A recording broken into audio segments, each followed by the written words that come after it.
Naku po Diwata, anong ginawa mo sa parisan mo dito sa Pasay? Bakit mo pinaganda? Marami na naman ang magagalit sa'yo. Bakit mo nilagyan ng semento at bubong yung iyong parisan dito? Naku, yung mga basher mo, inggit at galit na naman.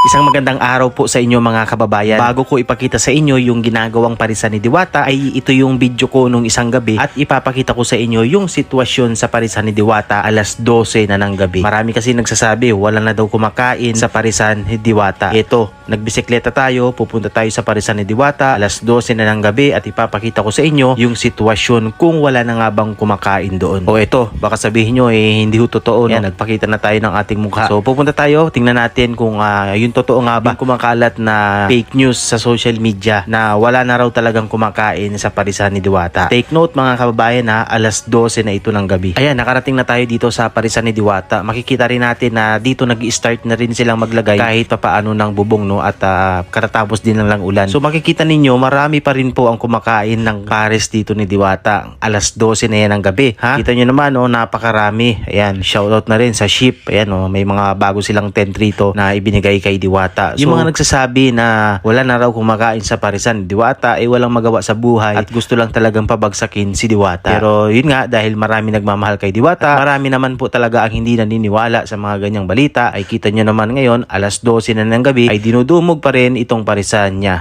Paano pa kapag natapos itong kanyang pinapagawa na ito? Pinapalagyan niya ng bubong at pinapasimentuhan na rin.